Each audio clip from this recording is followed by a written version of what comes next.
தேவனுடைய பரிசுத்த நாமத்திற்கு மகிமை உண்டாவதாக. இந்த காலை வேளை உங்கள் அனைவரையும் ஆண்டவராகிய இயேசு கிறிஸ்துவின் இன்ப நாமத்தில் உங்களை அன்போடு வாழ்த்தி வரவேற்கிறேன். விண்துறைகள் வாயிலாக இந்த நாளில் சந்திப்பதிலே மிகுந்த மகிழ்ச்சி அடைகிறேன். இது நாளின் செய்தியின் தலைப்பானது வேலைக்கு ஆட்கள் தேவை. இந்த உலகத்திலே பலவிதமான வேலைகளை நாம் செய்து வருகிறோம். எத்தனை விதமான வேலை செய்தாலும் ஒவ்வொரு நாளும் நமக்கு களைப்பும் சோர்வுமாய் இருக்கிறது. ஆனாலும் ஒரு மனிதனை திருப்திப்படுத்த முடியாத ஒரு சூழ்நிலையாக இருக்கிறது. ஆனால் ஆத்தும ஆதாயத்திற்காக ஆண்டவர் உங்களையும் என்னையும் ஒரு அறைவுகோல் கொடுக்கிறார். வேத வாக்கியம் சொல்கிறது, ஞானவான்கள் ஆகாய மண்டலத்தின் ஒளியைப் போலவும் அநேகரை நீதிக்கு உட்படுத்துகிறவர்கள் நட்சத்திரங்களைப் போலவும் என்றைக்கும் உள்ள சதா காலமும் பிரவேசிப்பார்கள் என்று சொல்லி நாம் வாசிக்கிறோம். தானியேலுடைய இந்த வார்த்தைகளை நாம் யோசிக்கும் பொழுது ராத்திரியிலே தானே எழுந்து நடந்து கொண்டு அந்த வார்த்தைகளை மீண்டும் மீண்டும் சொல்கிறதை நீங்கள் நானும் காண வேண்டும். ஞானவான்கள் ஆகாய மண்டலத்தின் ஒளியைப் போலவும் அநேகரை நீதிக்கு உட்படுத்துகிறவர்கள் நட்சத்திரங்களைப் போலவும் என்றென்றைக்கும் உள்ள சதா காலங்களும் பிரவேசிப்பார்கள் என்று வாசிக்கிறோமே. வானத்திலே அனுபவித்திருக்கிற சூரியனை நட்சத்திரையும் பாருங்கள்.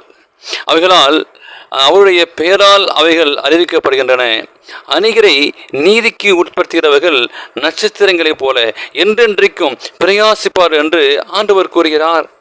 ஆத்துமாவை தவறு என்று சத்தியத்திற்கு மனம் திரும்புகிற செய்கின்ற இந்த காரியங்கள் எவ்வளவு முக்கியத்துவம் வாய்ந்தவைகள் என்பதை தீர்மானிக்க வேண்டுமானால் நித்திய வாழ்வின் மதிப்பை நாம் பாராட்ட வேண்டும்.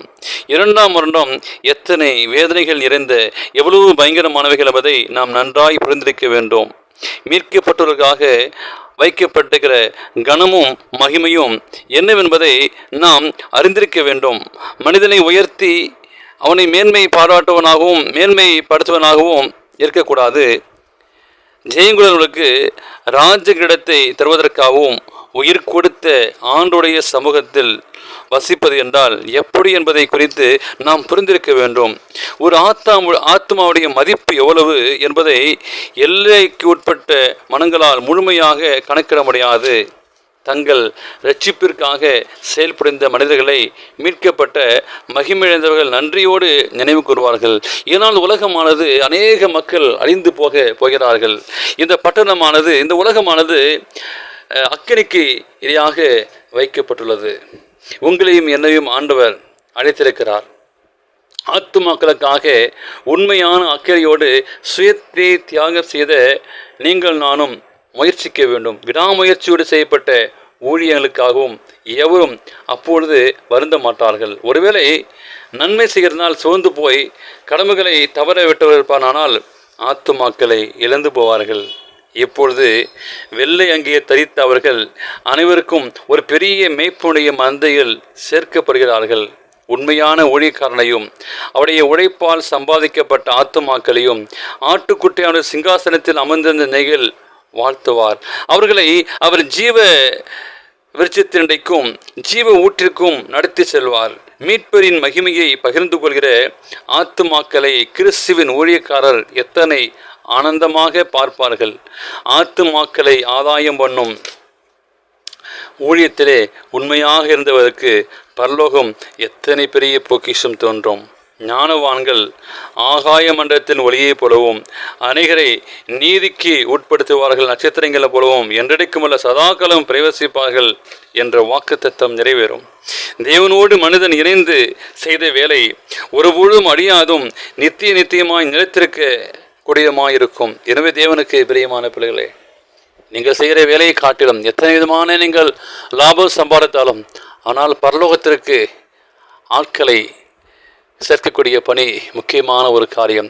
அங்கே தள்ளப்பட்ட தூதர்களை நிறைவேற்றக்கூடிய ஒரு மேன்மையான ஒரு பணி. தேவ தூதர்கள் இந்த பூமியை பார்த்து கொண்டிருக்கிறார்கள். ஒரு மேன்மையான ஒரு பணி என்று பார்க்கும்போது ஆத்ம ஆதாயம் பணி. ஒருவரும் ஒரு ஆத்மா ஆதாயம் செல்லாமல் பரலோகத்திற்கு போகவே முடியாது.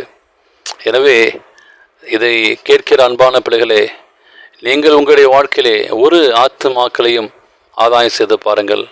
அப்பொழுது பரலோகத்தில் செல்வீர்கள். அப்பொழுது அந்த இடத்திலே எத்தனை ஆத்துமாக்களை நீங்கள் சம்பாதிக்கிறீர்களோ அத்தனை நட்சத்திரங்கள் இருக்கும். ஒருவேளை ஒரு நட்சத்திரம் இருக்குமானால் ஒரு ஆத்தும ஆதாயம் நிச்சயமாக செய்ய வேண்டும். வேத வாக்கியம் சொல்கிறது, அவர்கள் ஒளியில் இருக்கிறது போல நாமும் ஒளியிலே நடந்தார்கள், ஒருவர் ஐக்கியப்பட்டிருப்போம். அவருடைய குமாரனாகிய இயேசு கிறிஸ்துவின் ரத்தம் சகல பாவங்களை நீக்கி நம்மை சுத்திகரிக்கும்.